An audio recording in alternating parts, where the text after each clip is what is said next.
Tauhid yang dibawa oleh Nabi Musa ini tidak seperti tauhid yang sekarang kita amalkan, kita yakini. Tauhid kita ini harus dipertanyakan. Tauhid kita diam terhadap kemungkaran. Tauhid kita diam kepada kezaliman. Tauhid kok kita bungkam. Tauhid yang dibawa oleh Nabi Musa itulah tauhid yang membebaskan, liberasi. Tauhid yang membebaskan manusia dari kezaliman penguasa jahat seperti Fir'aun. Jadi risalah yang dibawa oleh Nabi Musa ini risalah double, bukan hanya risalah spiritual, akhlak, akidah yang membangkitkan dan membebaskan.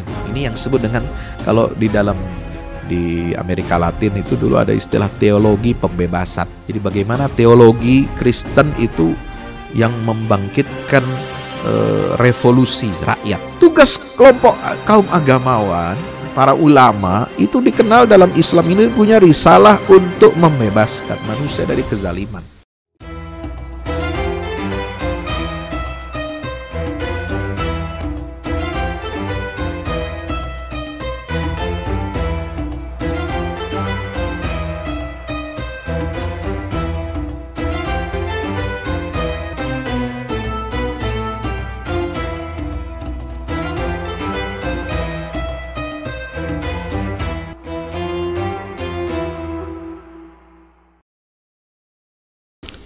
Bismillahirrahmanirrahim. Assalamualaikum warahmatullahi wabarakatuh. Alhamdulillah, wassalatu wassalamu ala rasulillah wa ala alihi wa ashabihi wa man ihtada hudahu ila yaumil qiyamah. Subhanaka la ilma lana illa ma 'allamtana innaka antal alimul hakim wa qur rabbi zidni ilma. Sahabat-sahabat, para dokter, para medis yang mudah-mudahan kita semuanya senantiasa dirahmati oleh Allah Subhanahu wa taala. Puji syukur kehadirat Allah Subhanahu wa taala atas nikmat yang telah diberikan kepada kita sampai hari ini, sampai detik ini, pagi ini kita masih diberikan nikmat sehat walafiat, nikmat panjang umur, nikmat kita dapat bersilaturahim yang insyaallah mudah-mudahan kita senantiasa diberkahi oleh Allah Subhanahu wa taala. Salawat dan salam tak lupa kita sampaikan kepada junjungan kita baginda Rasulullah Muhammad sallallahu alaihi wasallam beserta seluruh keluarga dan para sahabatnya. Mudah-mudahan tercurah limpahkan untuk kita semua pengikutnya hingga yaumil qiyamah. Bapak Ibu jamaah yang mudah-mudahan kita semuanya senantiasa dirahmati Allah Subhanahu wa taala. Pagi hari ini ya kita akan melanjutkan kajian tentang kisah-kisah Al-Quran. Karena saya membuat konten ya tentang the greatest story atau the greatest Quran story. Jadi kisah-kisah Quran yang paling agung, yang paling besar dalam Al-Quran itu diantaranya adalah kisah-kisah tentang para nabi dan rasul. Sebenarnya kisah dalam Al-Quran ini bukan hanya tentang nabi-nabi dan rasul saja. Banyak kisah. Ya, kisah penciptaan langit dan bumi itu kisah juga. Kisah tentang turunnya ayat-ayat Al-Quran, di balik turunnya ayat Quran itu ada banyak peristiwa-peristiwa khusus. Kemudian ada kisah tentang peperangan. Ya.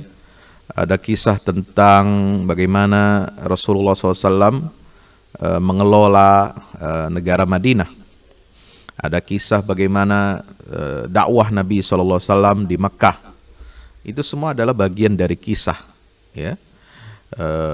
Bahkan termasuk kisah di dalam Al-Quran itu cakupannya kategorinya adalah bagaimana Al-Quran itu mengkisahkan, menggambarkan tentang kondisi surga dan neraka. Ya, bagaimana percakapan ahli surga, ya, percakapan ahli neraka, dan bagaimana balasan bagi orang-orang yang berbuat baik dan berbuat jahat selama hidup di dunia ini. Itu adalah bagian dari kisah Al-Quran yang merupakan pelajaran dan ibrah bagi kita semuanya. Karena memang salah satu cara Al-Quran untuk ya menanamkan akidah, ya, meluruskan akhlak, dan kemudian untuk membentuk suatu worldview atau apa? Worldview ini pandangan hidup, ya, pandangan alam berdasarkan nilai-nilai Islam. yang harus diyakini, yang harus menjadi penggerak motor bagi kehidupan manusia, itu adalah worldview. Dan worldview Al-Quran, ya, bagaimana Al-Quran mengarahkan pandangan alam hidup kita ini sesuai dengan manhaj Allah Subhanahu wa Ta'ala, sesuai dengan wahyu Allah, itu banyak sekali dituangkan di dalam kisah-kisah Al-Quranul Karim. Termasuk bagaimana kita mempelajari sunnatullah. Apa itu sunnatullah? Hukum-hukum Allah. Jadi hukum Allah itu ada yang tertulis, yang kita kenal dengan hukum syariat. Ada hukum Allah dalam alam semesta, yaitu dikenal dengan hukum-hukum alam. Ya, bisa dijajaki dengan atau diobservasi dengan sains. Ada juga hukum-hukum Allah berupa hukum sosial, jatuh bangunnya peradaban, ya, kemudian apa hukuman-hukuman sosial yang terjadi pada umat-umat terdahulu, itu semua ada di dalam kisah-kisah Al-Quranul Karim. Nah, saya pernah menyampaikan kisah tentang Nabi Syuaib. Nabi Syuaib ini adalah siapa? Mertuanya Nabi Musa alaihi salam.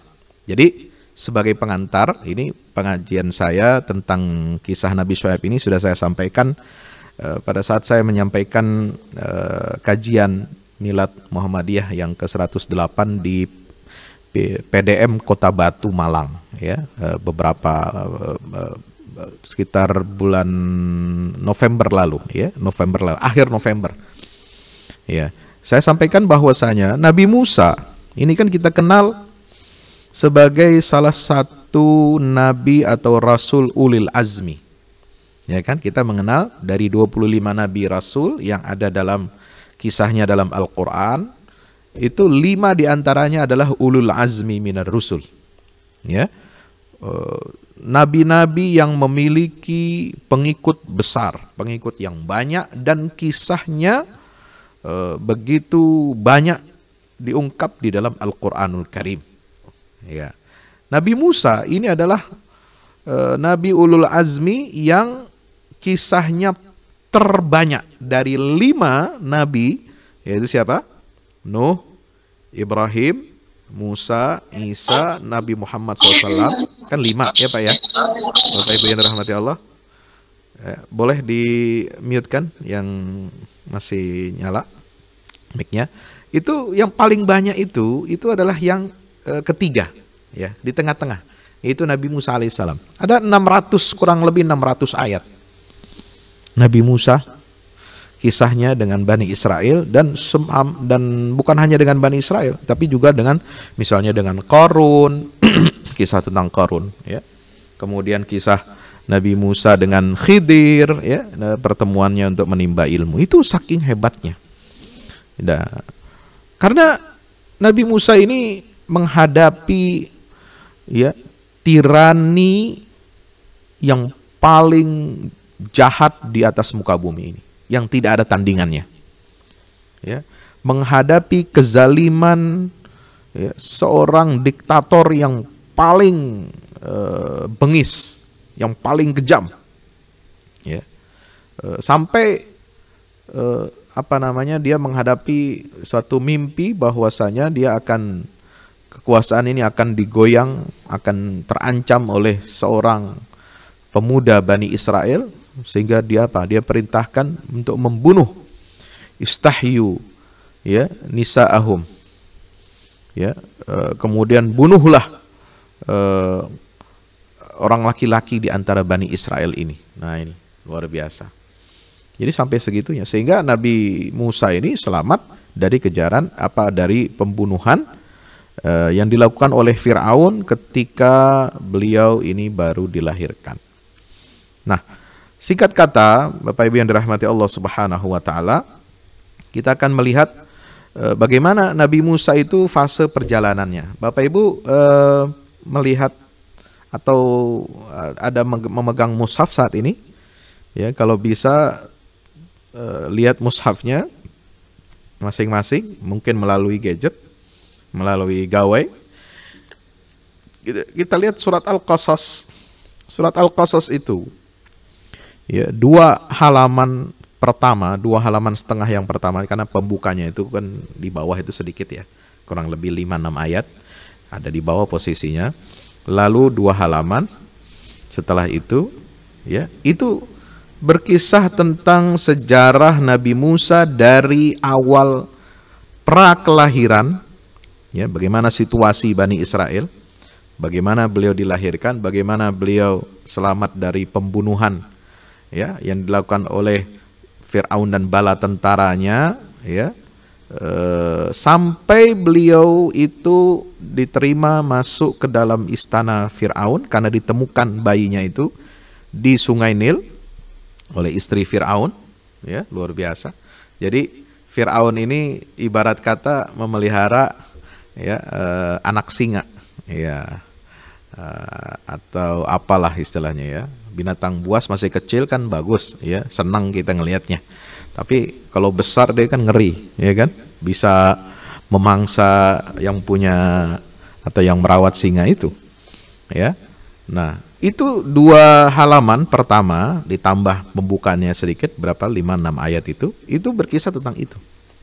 Sampai dia mengalami masa remaja dan masa muda, mulai awal beranjak dewasa. Nah, ketika itu dia bertengkar dengan seorang Koptik, ya, dari Mesir, warga penduduk Mesir. Nah, sehingga kemudian fawakazahu Musa faqadha alaihi, sampai warga itu dipukul oleh Nabi Musa sampai, ya, dengan izin Allah mati. Maka lalu kemudian dianggap dia membuat keonaran, ya, dia menjadi buronan, DPO, ya, oleh tentara pasukan Fir'aun, dikejar-kejar dan dia akhirnya menyelamatkan diri keluar dari Mesir.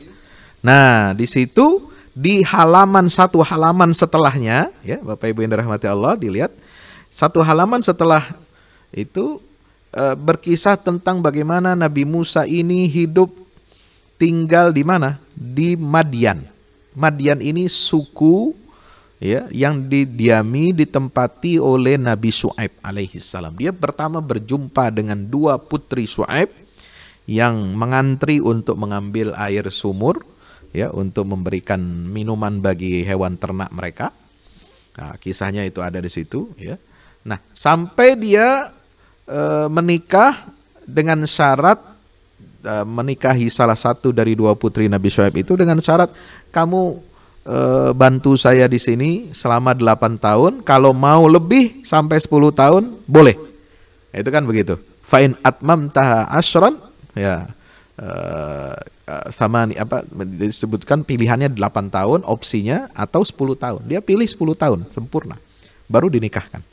Nah, selama 10 tahun itu beliau mondok. Ya, tahu mondok, ya. Siapa di sini anaknya yang dimasukkan pesantren? Ya, ada Bapak Ibu yang anak-anaknya mungkin dimasukkan ke pesantren, ya. Itu mondok kita paling lama, ya, 3 tahun. Ya, sesuai apa jenjang pendidikan kan, SMP atau SMA.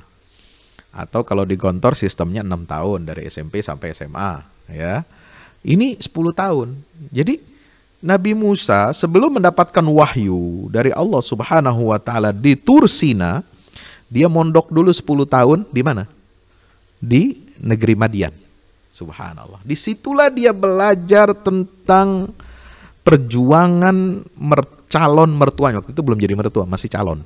Calon mertuanya dia digembleng, dididik bagaimana menghadapi kaum yang membangkang, ya, kaum yang menyimpang dari syariat Allah Subhanahu wa taala yang dikenal dengan kaum Madian. Itu. Dan Nabi Syuaib ini adalah seorang nabi yang sabar mendidik kaumnya, mengarahkan kaumnya, meluruskan akidahnya mereka sampai Allah turunkan azab kepada kaum Madian. Dan itu semua, ya, dipelajari oleh Nabi Musa alaihissalam. Inilah yang menyebabkan Nabi Musa ini setelah sempurna 10 tahun lalu menikah, dia bawa istrinya keluar dari Madian kembali ke Mesir atas perintah Allah, melewati gunung Tur Sina. Nah, itu 2 halaman berikutnya di surat Al-Qasas itu cerita tentang itu. Ya, Bapak Ibu dirahmati Allah, di sini semua para sarjana, ya, para dokter, karyawan, silahkan dibaca. Saya tidak bisa, maksud saya waktu kita tidak cukup ini satu-satu itu. Tapi untuk highlight, kita kalau ingin mendapatkan gambaran yang utuh tentang perjuangan Nabi Musa alaihissalam, begitulah kira-kira gambarannya secara umum. Jadi fase kehidupan Nabi Musa ini diawali dalam dua halaman pertama surah Al-Qasas, lalu fase kedua beliau itu di halaman ketiga dari surat Al-Qasas ini tentang bagaimana beliau mendapatkan pendidikan, mondok 10 tahun, ya, belajar dari Nabi Syu'aib alaihi salam. Jadi ini pendidikan mental, pendidikan karakter. Ya, dia mendapatkan pendidikan bagaimana merevolusi akhlak masyarakat, memperbaiki kondisi umat, sehingga dia memiliki kemampuan, ketangguhan, dan keberanian untuk melawan kediktatoran Fir'aun.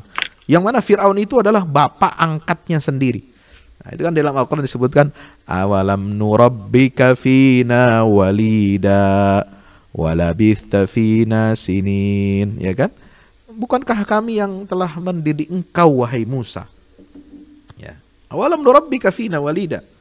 Ya, kami yang mendidik engkau. Ya, subhanallah. Tapi kenapa engkau berbuat seperti ini, membalas, ya, kebaikan kami ini dengan apa? Dengan tindakanmu yang kemudian dianggap merongrong, yang dianggap memimpin revolusi Bani Israel terhadap kekejaman dan kezaliman kekuasaan Fir'aun dan lain sebagainya. Nah, itu yang kemudian diangkat, ya, disebut oleh siapa? Fir'aun itu sebagai tindakan yang tidak tahu diri dan membangkang, ya, dan tidak pandai berterima kasih kepada orang tua yang menjadi orang tua asuhnya. Bapak Ibu Saudara yang dimuliakan Allah Subhanahu wa taala. Oleh sebab itu setelah itu dia mendapatkan wahyu, ya, mendapatkan wahyu dari Allah Subhanahu wa taala di dalam surah Al-Qasas itu, ya, di sini disebutkan falamma qada Musa al-ajala wa sara bi ahlihi anasa min janibit turi nara qala li ahlihim kuthu inni anastu nara la'alli atikum minha bi khabarin aw jadwatin minan nari la'allakum tastalun. Sampai di situ kemudian Nabi Musa dipanggil oleh Allah. Nah, makanya di situ Allah bercakap-cakap, berbicara langsung dengan Musa alaihi salam. Wa kallamallahu Musa taklima. Sehingga Nabi Musa ini diberikan julukan apa? Kalimullah. Seorang nabi yang diajak berbicara langsung oleh Allah tanpa hijab. Ya. Langsung mendengarkan kalamullah. Kalau nabi-nabi yang lain itu mendapatkan wahyu dibawa turun oleh Jibril, ya kan, alaihissalam. Meskipun ketika menerima wahyu itu Nabi Musa tidak melihat Allah secara langsung dalam wujud Allah yang, ya, karena Allah tidak bisa dijangkau, ya, dengan mata indera, ya, la tudrikul absar wa huwa yudrikul absar wa huwal latiful khabir. Hanya yang diberikan itu ada bercakap-cakap, berbincang-bincang. Nah, disitulah dipanggil Nabi Musa, ya Musa, inni anallahu rabbul alamin. Wahai Musa, sungguhnya aku adalah Allah, Tuhan, pemilik, pencipta, pengelola, pengatur seluruh alam semesta, rabbul alamin. Subhanallah. Wa an alqi asak. Nah, disuruh itu. Nah, ini kita bisa lihat di sini.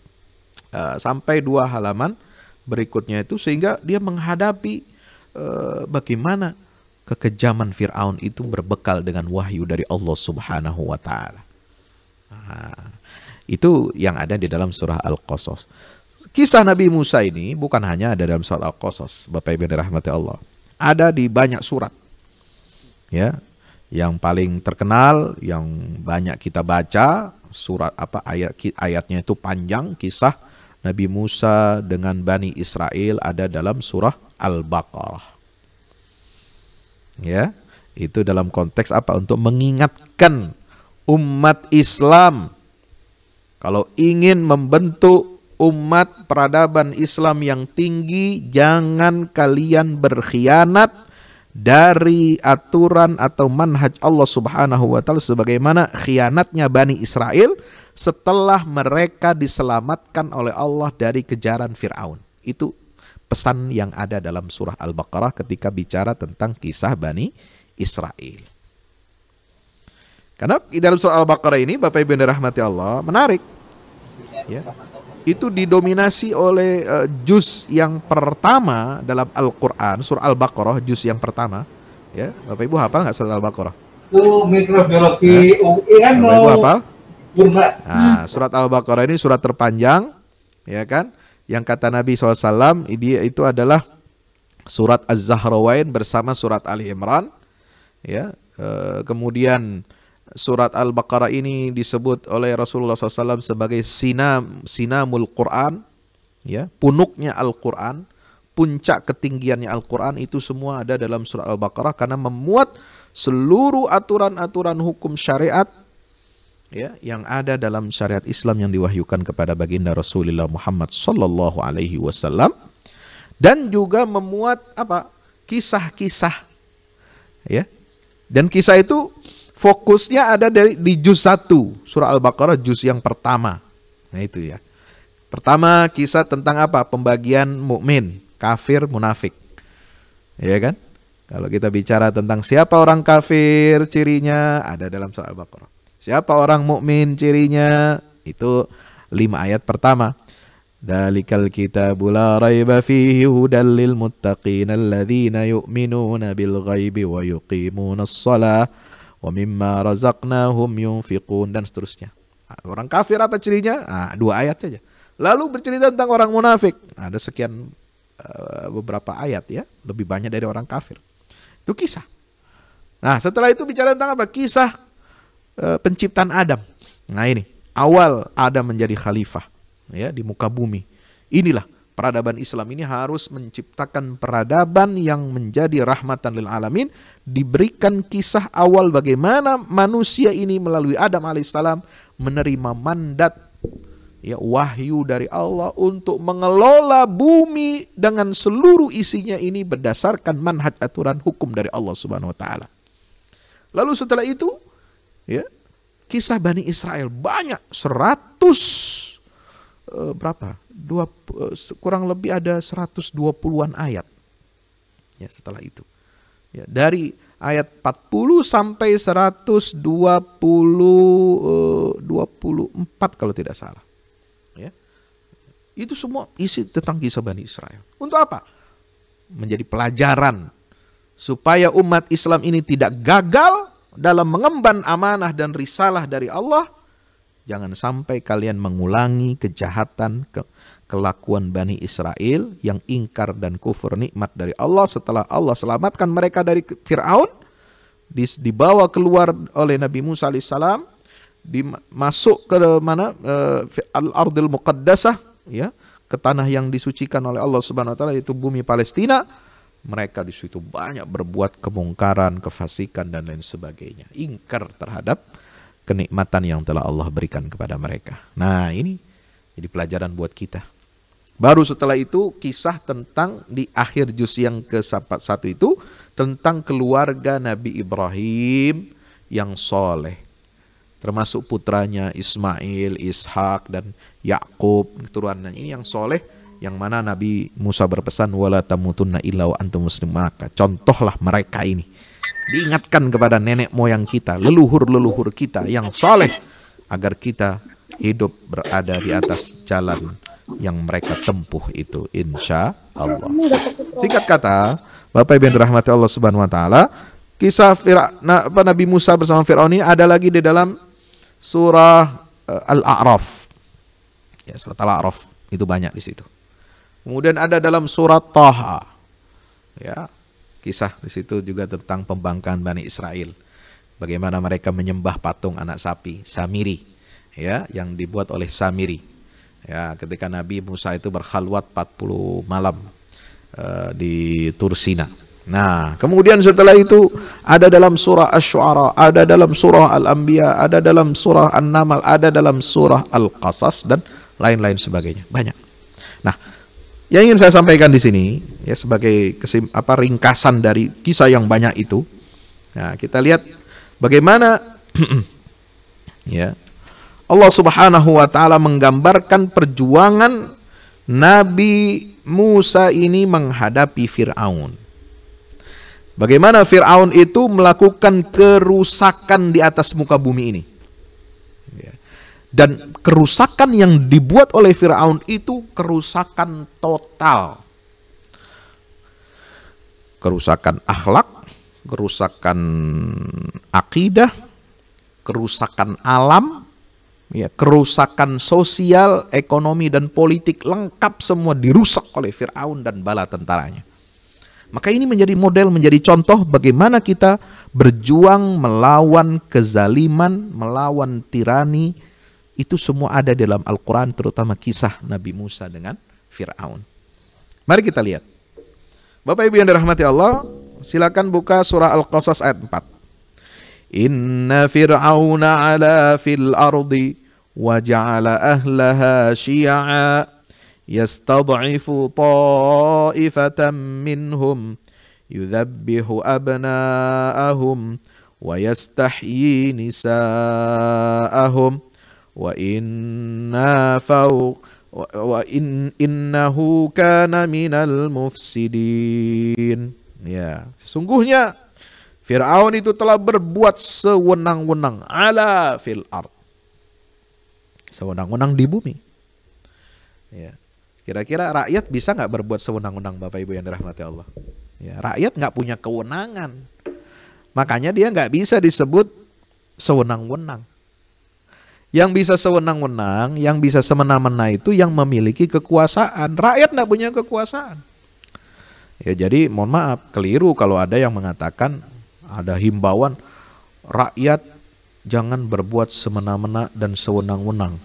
Sementara aparat hukum dilindungi hukum. Lah, bukannya aparat hukum mestinya tunduk kepada hukum, kan terbalik-balik ini omongan. Ya kan? Nah itu. Kenapa? Karena yang pemilik, yang berkuasa ini yang memiliki kekuasaan, maka dia yang berpotensi untuk berbuat sewenang-wenang. Ya. Inna fir'auna ala fil ard. Fir'aun itu, kata Allah, telah berbuat sewenang-wenang di bumi. Wa ja'ala ahlaha syi'a. Nah, strategi Fir'aun coba lihat, perhatikan. Dan dia menjadikan penduduknya terpecah belah. Ya. Ini bahaya. Ketika penguasa, pemimpin, ya, untuk melanggengkan kekuasaannya, dia memecah belah penduduk. Dia menerapkan praktek belah bambu. Tahu belah bambu?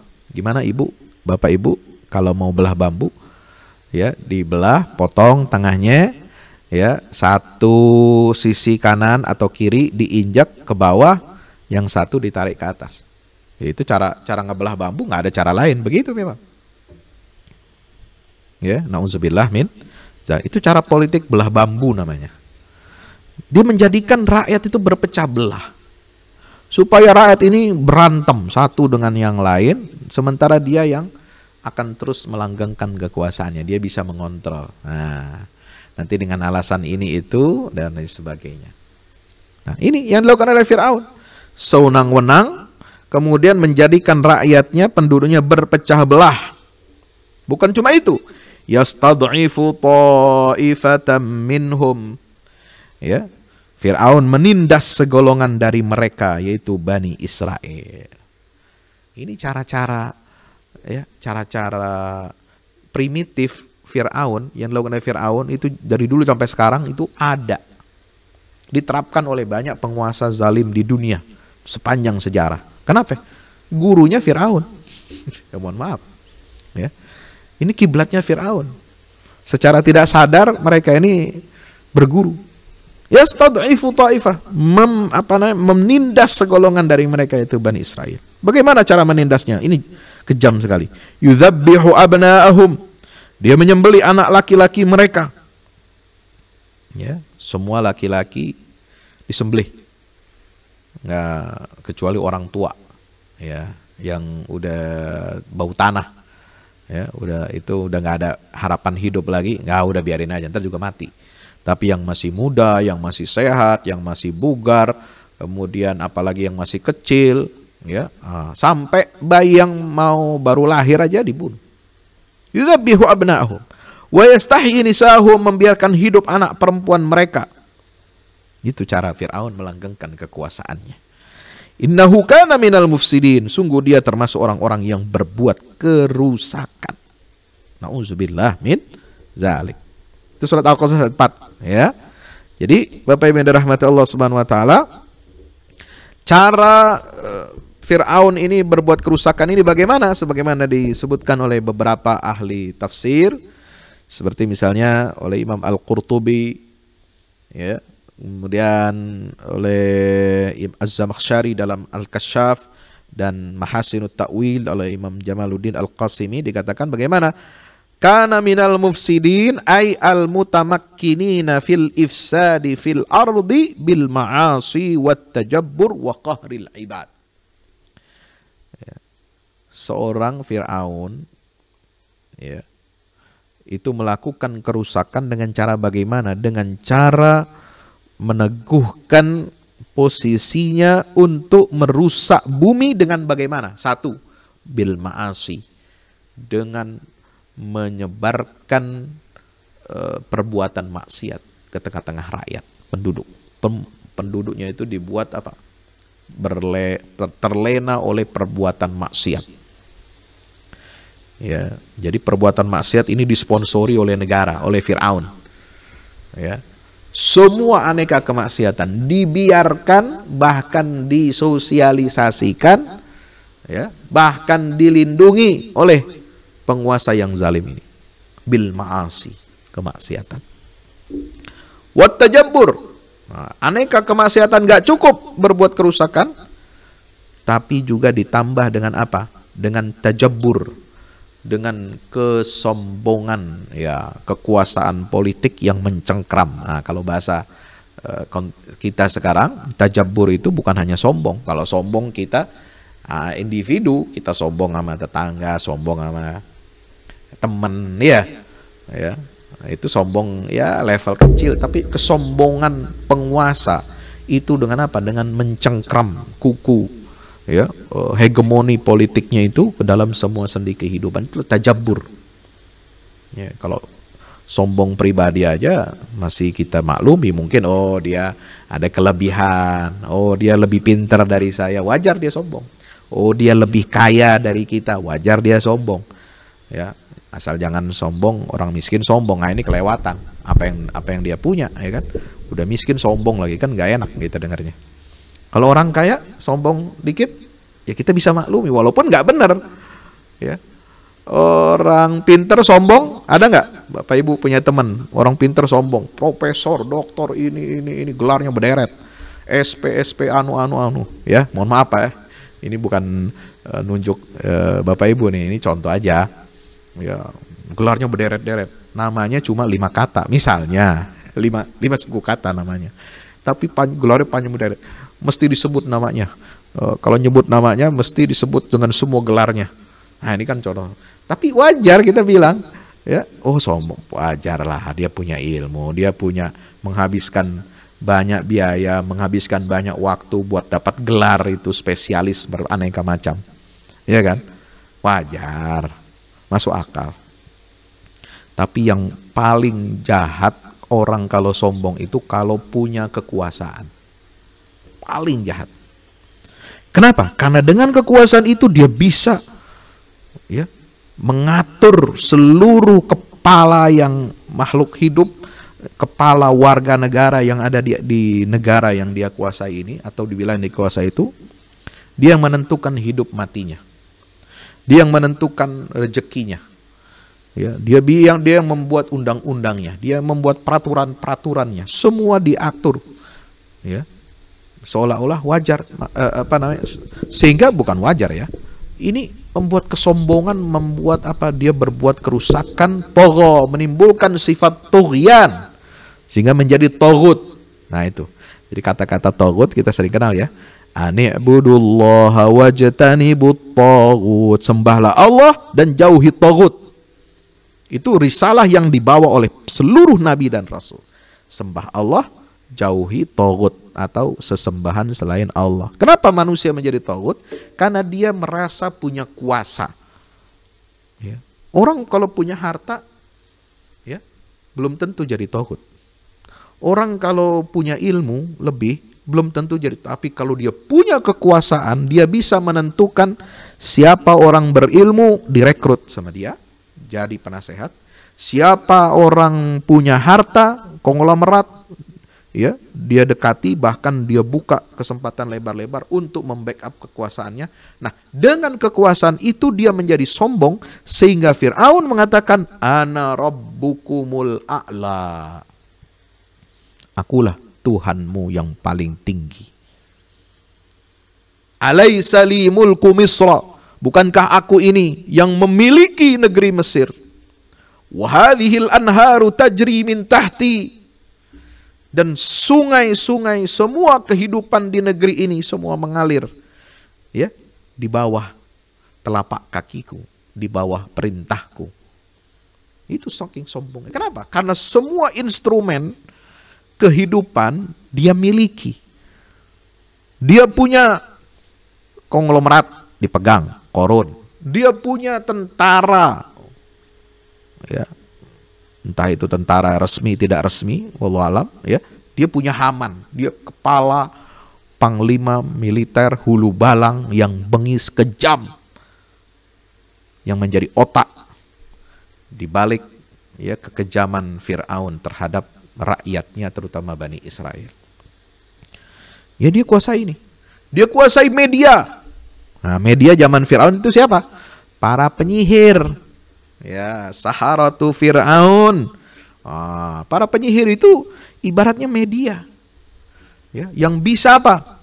Yang bisa mengubah, kalau dalam bahasa Al-Quran itu, Al-Quran menggambarkan sihirnya tukang sihir Fir'aun itu adalah merubah pandangan mata orang. Nah, ini kalau kita tafsirkan dalam konteks zaman sekarang, itu sihir media itu adalah mengubah persepsi publik, menyalahkan yang benar dan membenarkan yang salah. Hati-hati. Nah, ini sekarang udah banyak yang model-model begini. Media bukan lagi mencari kebenaran, tapi jadi humas. Tahu humas? Ya, jadi PR, public relation kezaliman. Di semua negara, semua ada. Media yang melacurkan dirinya bukan menjadi pilar demokrasi, pilar civil society, pilar untuk melindungi dan menjaga hak-hak warga negara, tetapi justru dia menjadi PR, public relation-nya penguasa yang zalim. Dia hampir merata di semua negara di dunia. Kenapa? Karena media dikuasai oleh siapa? Konglomerat lagi, bos. Ya, zaman dulu Firaun itu begitu sudah menguasai semua lini. Ekonominya dikuasai, tentaranya dikuasai, medianya dikuasai. Sehingga apa? Firaun, dia sebagai simbol, sosok satu orang yang mewakili semua simbol tadi itu. Dia mengatakan ana rabbukumul a'la. Bapak Ibu yang dirahmati Allah, itu tajabbur wa qahrul ibad, menzalimi, menindas hamba-hamba Allah subhanahu. Ini tindakan kezaliman, ini harus, ya, kita waspadai, ya. Apalagi di sini lihat, kana Fir'aun mumtazan fi zulm wal ifsad wal istikbar. Fir'aun ini perbuatan zalimnya, kerusakannya dan kesombongannya itu udah level apa ya? Level atas, udah paling top. Allah Ta'ala berfirman dalam surah Ad-Dukhan ayat 30 sampai 31, walaqad najjayna bani Israila minal adzabil muhin min Fir'aun innahu kana 'aliyan minal musrifin. Sungguh kami telah selamatkan Bani Israel dari siksa yang menghinakan. Itu dari siksa apa yang menghinakan? Itu min Fir'aun. Coba bayangkan, siksa menghinakan dari Fir'aun. Kata-kata al-adzabil muhin itu biasanya dinisbatkan kepada Allah. Tapi ini siksa yang menghinakan itu dilakukan oleh Fir'aun. Karena siksa Fir'aun kepada rakyatnya itu sudah melampaui batas. Ya. Dan Allah telah selamatkan Bani Israel. Dengan apa? Mengutus Nabi Musa, ya, membawa risalah Nabi Musa ini untuk membawa risalah tauhid dari Allah. Tapi tauhid yang dibawa oleh Nabi Musa ini tidak seperti tauhid yang sekarang kita amalkan, kita yakini. Tauhid kita ini harus dipertanyakan. Ya, tauhid kita diam terhadap kemungkaran. Tauhid kok kita diam kepada kezaliman. Tauhid kok kita bungkam. Tauhid yang dibawa Nabi Musa itulah tauhid yang membebaskan. Liberasi. Tauhid yang membebaskan manusia dari kezaliman. Penguasa jahat seperti Fir'aun. Jadi risalah yang dibawa Nabi Musa ini risalah double. Bukan hanya risalah spiritual. Akhlak, akidah yang membangkitkan dan membebaskan. Ini yang disebut dengan, kalau di dalam peradaban barat itu, ya, kita kenal di mana, di Amerika Latin itu dulu ada istilah teologi pembebasan. Jadi bagaimana teologi Kristen itu yang membangkitkan revolusi rakyat. Nah, tugas kelompok kaum agamawan, para ulama itu dikenal dalam Islam ini punya risalah untuk membebaskan manusia dari kezaliman. Itu yang disebut dengan tauhid pembebasan, atau kalau Pak Amin Rais menyebutnya itu tauhid sosial. Ya. Ini dari mana? Dari kisah Nabi Musa dan Fir'aun. Min Fir'aun innahu kana aliyan minal musrifin. Fir'aun itu kana aliyan minal musrifin. Dia itu mustakbiran jabbaran anidan, sombong, ya, berkuasa dan menindas serta keras kepala. Alian minal musrifin, termasuk orang-orang yang berbuat melampaui batas, ya. Bapak Ibu yang dirahmati Allah, maksudnya apa musrifin? Israf, kan kita kenal wala tusrifu, ya, kulu washrabu wala tusrifu. Makanlah, minumlah, jangan kamu berlebih-lebihan. Karena kalau kita makan berlebih-lebihan jadinya apa? Obesitas. Itu tempatnya penyakit. Ya, para dokter paling tahu deh. Ya, kalau obesitas ini berbahaya. Apalagi zaman Covid, ya. Mohon maaf, ada beberapa kenalan, ya, kawan dari istri saya, dokter-dokter itu masih muda. Ya, karena obesitas, ya, kena Covid lewat. Itu makan, minum berlebihan juga nggak bagus. Tapi kalau nggak makan nggak minum bisa kolaps kita. Makanya wala tusrifu, jangan berlebih-lebihan. Nah, berbuat melampaui batas itu al-mubalighin fi zulm wal fasad wal kibar wal utu. Ya. Lebih berbuat zalimnya, lebih berbuat kerusakannya, lebih berbuat sombongnya. Na'udzubillah min zalik, ya. Maka itu Bapak Ibu yang dirahmati Allah Subhanahu wa taala, di dalam Al-Qur'an digambarkan lagi junud atau tentara Fir'aun itu adalah alat kekuasaan untuk merusak dan berbuat zalim. Kita baca di sini surat Al-Fajr. Fajar hafal?